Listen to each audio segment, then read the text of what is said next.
What's up, homies? I've been pretty busy with my hunting season the past 3 or 4 days. Killed a cull buck and a doe, and then I went yesterday morning and killed a decent buck. I donated a decent buck. Main reason is we're in the CWD zone in southwest Tennessee, and what that's chronic wasting disease. It's a disease that it's all over the country, but certain areas have it and some don't. They're trying to keep the disease from spreading. Now, they say that humans can't contract this disease, but they also say do not eat an animal that is tested positive for CWD. So what happens is you got to get the deer tested. You shoot a deer that's in the CWD zone, you have to cut the head off and take it to a place that accepts the samples. You write all your information down, and the TWRA will post it on a website whether the deer is positive or not detected. They don't come back and say that it's negative. Sometimes the deer can have CWD and it just doesn't show up until later on in its life. So you drop the deer off early in the season when there's not so many deer being killed bow season. You can get the results back fairly quickly. The deer I killed, I think it was mid-October this year. I think I got it back about 2 weeks, a little under 2 weeks. Now the doe that Easton shot on Thanksgiving morning, we have still not got any results back on that. It's still pending. And that was November 26th, and today is December 16th, so it's been almost 3 weeks. Now, where this poses a problem is getting your deer processed. So you take your deer and you drop it off. A lot of processors do the testing too. So you can just drop it off and they'll do the test, they'll send it in for you, whatever. But the thing about it, most processors are wanting their money up front, because say you just drop the deer off, it comes back positive, and you just bail out. You don't come pick the deer up. So they're making you pay up front. Well, you done spent $80 to $150 on getting this deer processed. You get your deer meat back, and then a few days later you check it and your deer is positive. So you want to throw all that meat away. So you just wasted that money. Now some processors are offering like insurance, like pay an extra $25, and if your deer comes back positive, some places are giving your money back, and some places will say, well, the next deer you bring in, we won't charge you for. Either way, it's a hassle. And the TWRA is wanting us to kill as many deer as possible, so it just makes it tough. So what I started doing this year is just cutting up my own deer. And in this video, I'm not going to show how I process deer, but I'm going to show you a way that you can age your deer at home and possibly find out whether it's positive or negative before you cut it up. Now, what I'm going to be doing is ice aging the deer. I'm going to skin the deer up, quarter it, and then put it in a cooler on ice.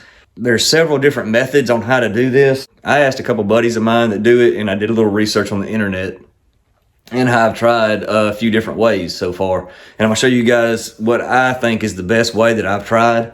It can save you a lot of money, because it takes me about an hour to skin and quarter up a deer, and I'm not fast at it. So if you get good at it, I'm sure you can have it done in probably 30 minutes. But you can keep deer on ice for at least 3 weeks. I've heard of people going a little longer, and of course you can definitely go shorter than that. But the thing about it, you put your deer on ice and it's quartered up. You quarter it up, you put it on ice, and it ages your meat. It gets a lot more blood out, so it's going to taste better. And also, if you don't want to fool with processing it, you can just take that cooler to your processor once you find out your deer is negative or not detected, and it'll save you a lot of money on processing because it's already skinned and it's already quartered. Plus, you don't have to worry about paying up front for a deer that could be positive. So if your deer comes back positive and you got the meat in the cooler, all you're out is a little bit of your own time and whatever ice that you put in the cooler. So that being said, I need to get to work because I have this doe right here and I have that older buck that I killed, which is most likely going to be positive with CWD, but I still want to go ahead and quarter him up and put him in a cooler because I don't want to waste the meat. I just want to say I shot this doe and this buck Sunday. Today is Tuesday. It's been pretty cold here. I think the highest it's got since then has been maybe 50, and they're in my garage, so it's a little cooler. My house is in the woods, so it's really shaded. But You can let deer sit there in your garage and hang. I went ahead and put ice bags in the cavities, as you can see, and that'll give you 3 or 4 days as long as it's cool outside. So that's another way to prolong the whole process. Let me get the skin in this deer.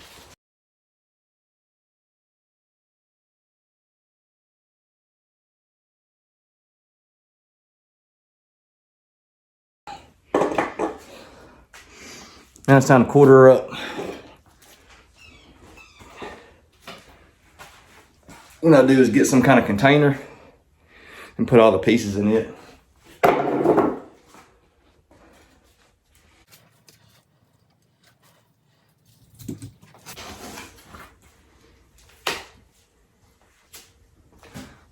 All right, that took me 40 minutes and 30 seconds because I filmed the whole thing. And like I said, I'm not good at all at it. I think I'm mediocre at best. I don't get every little bit of deer meat that I could. Like, you could take your time, get rib meat, the shanks, all that stuff, but I don't like to be wasteful. But I'm still pretty new to this. I'm still trying to get the hang of what all I can grind and get away with without like having a bunch of sinew and silver skin and stuff like that. Because you get into the shanks and the smaller muscles, the muscle might not be but an 1/8 inch thick, and then the silver skin's in there too. Well, when I grind deer meat, I try to get every bit of that silver skin out that I can. I'm sure processors don't do it that way. They're not going to take that much time to get all the silver skin off. Anyhow, once you get your deer quartered up, you got it in your bucket, you need to wash it off really good. Now this is where my method of doing it is a little different than a lot of people. A buddy of mine at work told me about this. Now, if you just put your deer meat directly on ice, that ice will almost like give it a freezer burn on the outside, and it'll be extra stuff you got to cut off. What a buddy of mine told me he does is he gets a trash bag, make sure it's unscented. Get you an unscented trash bag. After you get your meat washed off, put it in the bag.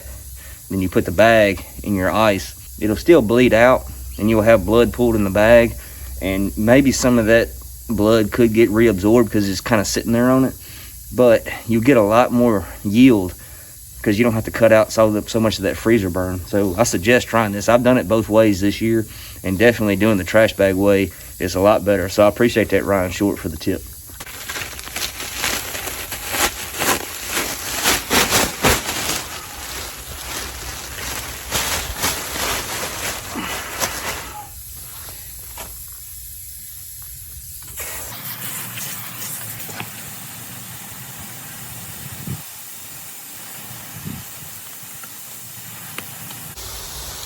Now, sometimes you'll get dirt on some of this snotty looking stuff, that membrane over the meat, and that dirt don't want to come off, so I'll go ahead and cut it off right now before I put it in the bag.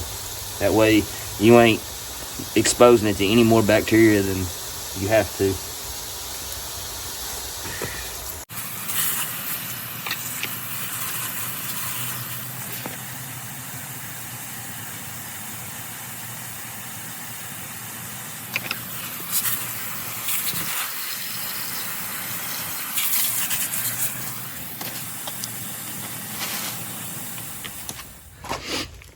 Pay extra close attention to your tenderloins, the strip that's on the inside of the deer, because that's sitting right there with the guts. Like this doe right here, I made a good shot on her, but she was quartering towards me, so the exit hit some gut, and you want to make sure that you can peel off any of the nasty looking stuff that gets on them tenderloins. You definitely don't want that sitting in there with your deer meat. I threw half these tenderloins away because of that. But you definitely want to save this. This is, in my opinion, the best part of the deer. All right.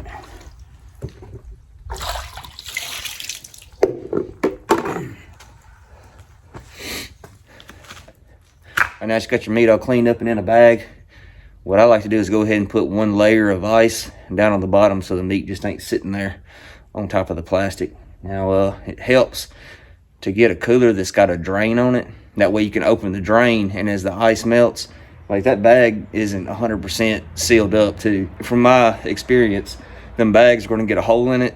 That'll help drain your blood out. So get a cooler that's got a drain on it, you can just crack your drain, and then as the ice melts, it'll wash that bloody water out, and then you just add ice to it. So I'll go ahead and put this layer of ice in.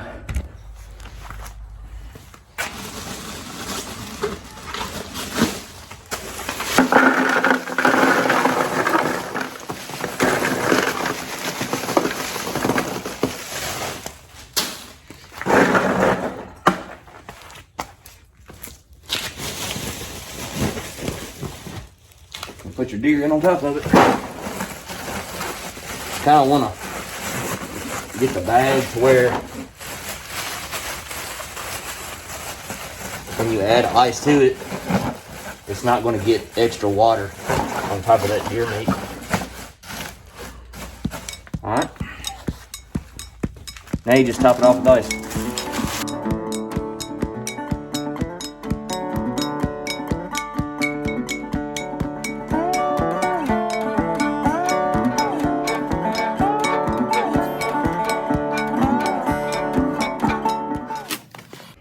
Obviously, if you got a pretty decent cooler that's going to retain ice, it's going to work out better for you because that'll be less ice you have to add. And of course, you want to limit how much you open the cooler.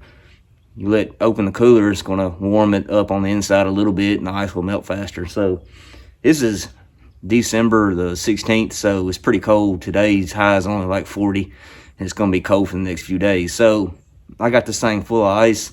I probably won't check it for probably at least 5 days. It should be good.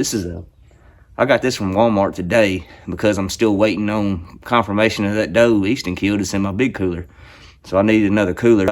It's a lifetime. It's a 55 quart.